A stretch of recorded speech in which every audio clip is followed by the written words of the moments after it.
and EMS services, both financially and administratively. However, our work continues, and the volunteer fire and EMS providers need your support to go the next step. We need your financial support with extending the same current FY15 funding levels into FY16 budget. Any financial additions, of course, will be graciously accepted.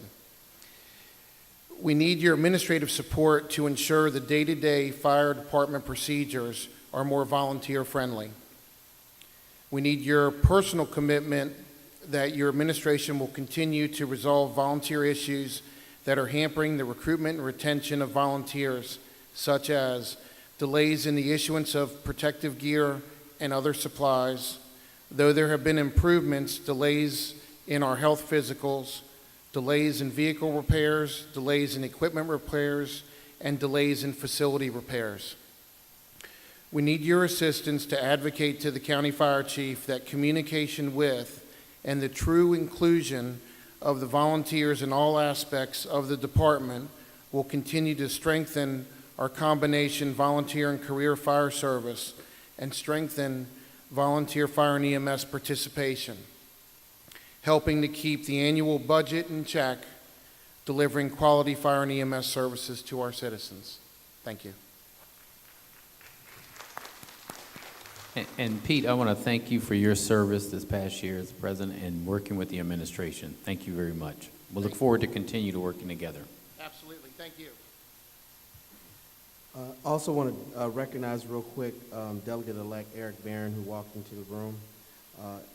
Next, we have Camilla Mayo up to bat, and on deck, John Epps.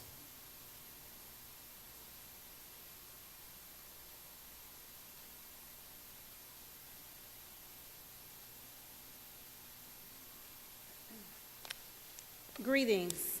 My name is Camilla Hello. Mayo. I am a Bowie resident and a Prince George's County resident of 17 years.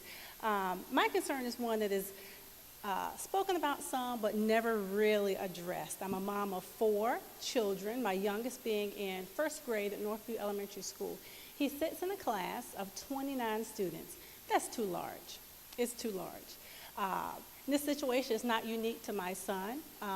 There's 4 elementary school, there's 4 first grade classes, 25 plus kids in each of those classes. So it's not unique to me, just to my son.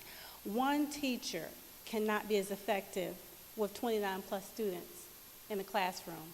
29 wiggly, squirmy kids, first grade, second grade, third grade students. Let's make a real effort to reduce the class sizes at the elementary level at least. Think about what issues with learning could be addressed in a smaller class size. Think about the potential and promise of our young boys that is extinguished because they cannot compete with 28, 29, 30 other students in a classroom. Bright students that just need something explained a second time, or they need the teacher to come to their desk and give a little one-on-one. Middle school could be so much more productive for some boys and girls if they had not been overlooked in the elementary school level. The county owes it to each student, especially, I believe, in the elementary level, to provide a place of learning that is actually conducive to learning. Let's just try it. Let's find a way to limit class sizes, allow the teachers to do what they want to do, which is teach and not juggle. Smaller class sizes would definitely decrease some of the issues with learning needs and behavioral issues. Education is key, and everything else is irrelevant if we're allowing our babies to slip through the cracks because he or she is packed into a classroom that is excessively large. And to piggyback on what someone else said, let's try to attract the teachers so that we can, and pay the teachers so that we can offer these smaller class sizes. Let's start somewhere. Let's set a goal of no more than 18 to 20 students in the elementary class.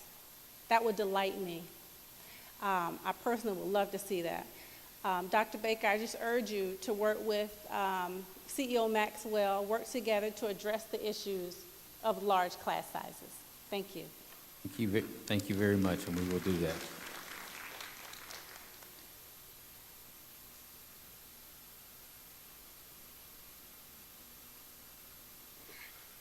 Good evening, County Executive Baker, Delegate evening. Walker, and Senator Peters.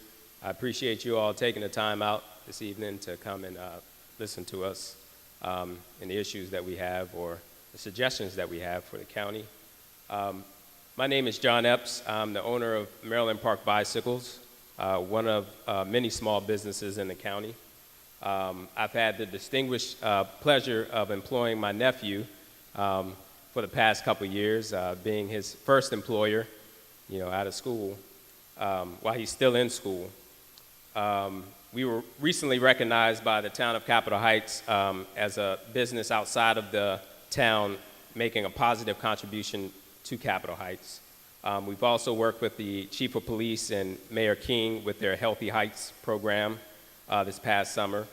And we've also worked with the town of Cheverly with the Bike to School program at Gladys News Spelman. In addition to that, I also work over at the Suitland Federal Center, where I'm the president of the Census Cycling Club, where we've put together a pit stop there at Suitland Federal Center for the Bike to Work Day this past year. I come to you to support protected bike lanes on Suitland Road. As you know, bike lanes are important to increasing spending at small businesses. They provide access to schools and transportation, other transportation facilities. But particularly, I'm endorsing protected bike lanes because they provide a buffer between cyclists and vehicles. They also serve as a safe haven for pedestrians at crossing intersections. Studies have shown that having protected bike lanes make both the cyclists and the drivers feel more safe while driving on the roads. They also have a traffic calming effect. If you're not, for anyone who's not sure what a protected bike lane looks like, it looks something like this. This is a rendering of Suitland Road, where there's a bike lane with just a simple plastic barrier for cars, to separate cars and cyclists. Having a protected bike lane on Suitland Road will serve as a template for protected bike lanes throughout the county. It will provide better access to Suitland Metro, as well as the jobs at Suitland Federal Center, which is home to the Census Bureau, National Archives, and the National Oceanic Atmospheric Administration.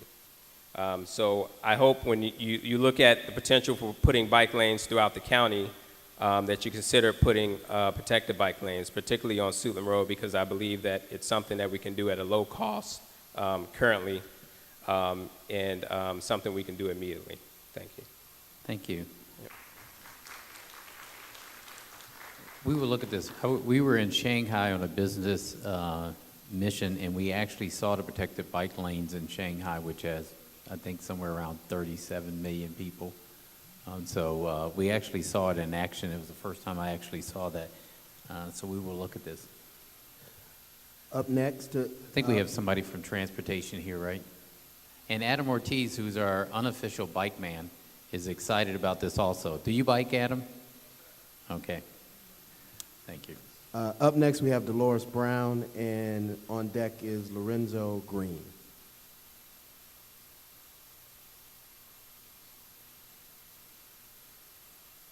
Good evening, Mr. Baker. Good evening. I am Dolores Brown. I live in the subdivision of Merlin Park. I'm a senior, and I've lived there since 1973. I also like your 311 calling center, and it has been a work in progress for me. I'm here today because I live in Merlin Park subdivision, and there is a strip of land about 3 blocks on the Merlin side between East Capitol Street, Central Avenue, and Southern Avenue. 2 years ago, a 14-year-old boy was raped and pulled down into that creek that runs from DC all the way out to Largo. On that strip, there are no lights, no sidewalk, or no pedestrian walkway. and persons coming from the subway, and I'm concerned because my daughter comes through there at 12:30 every night from her day job at Marriott, and she does not have a car. So I'm concerned that someone might rape her and pull her down into there as well as other people. That's one of my concerns. My next concern is I'm a great-grandparent of 2 twin children who go to Robert Gray Elementary School. I have kept them in Robert Gray since pre-kindergarten because Robert Gray is an excellent school. And they could have gone to Seat Pleasant, but because I have them in Robert Gray, I have to furnish transportation for them. But my concern is for students who go to Robert Gray, who have to walk from Robert Gray and confront traffic at Sheriff Road and Addison Road. There is only a crossing guard at the school and one at Sheriff Road. On Sheriff Road, the traffic is tremendous, and I have been run away from there several times, and I intend to contact Fairmont Heights to see if the police will investigate those drivers. But those children from Robert Gray Elementary School to Sheriff Road walk home by themselves. There is no bus available for them. But where we live in Seat Pleasant, it's a short ride from Merlin Park, where I live, to Seat Pleasant, and there is a bus service for those students. So I have been informed by one of your people that there is going to be a meeting on boundaries that will be coming up. So I intend to present myself to you on that.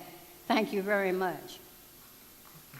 Thank you. And if we can do this, can I get somebody from transportation, and Betty, if we have somebody from your shop to talk about that, because I know we're going to deal with the boundary issues, but the kids are currently walking now, so if we can do that.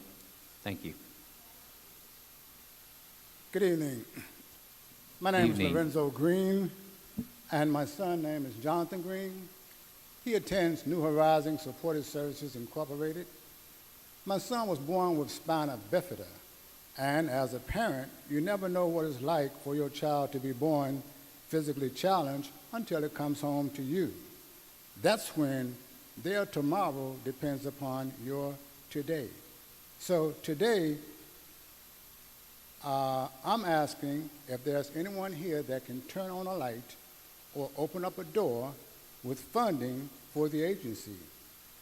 The agency really needs money. For the individuals and the employees. The bus drivers only make between $7 and $10 an hour. Just yesterday, my son said to me, "Daddy, another staff is leaving," and that's because of insufficient funding. So please help New Horizons Supportive Services with funding. In closing, I'd like to share with you a poem I wrote for my son. Oh, what a joy it is you being my son. It's an early morning wake-up. It's a good night to sleep. It's an all-day joy you being my son.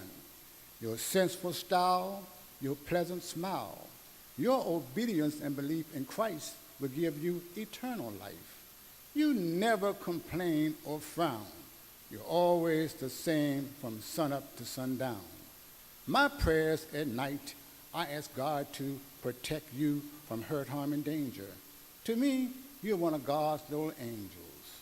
So, if I should die and leave you behind, my profound love is shown for you in this poem on every line. Thank you very much.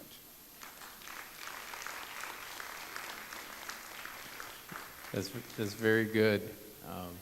We certainly will take that into consideration in the budget. Thank you very much. Up next is Dr. Jamil Alim Johnson, and on deck is Maria Berlin.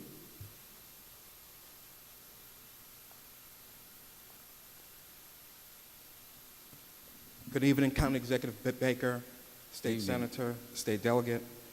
One, I appreciate the promotion to doctor. I'm not sure where that came up. Without a It's my PhD or a honorary medical Howard degree. license, but I'll go with that. My name is Jamil Alam Johnson, and I'm with the Prince George's County Muslim Council. And I want to bring up 3 issues very quickly that we are concerned about. One is on the school calendar for Prince George's County, along with the national holidays, which deal with Christmas and Easter, as well as the national observances. They observe Eid al-Fitr, Rosh Hashanah, Eid al-Adha, and Yom Kippur.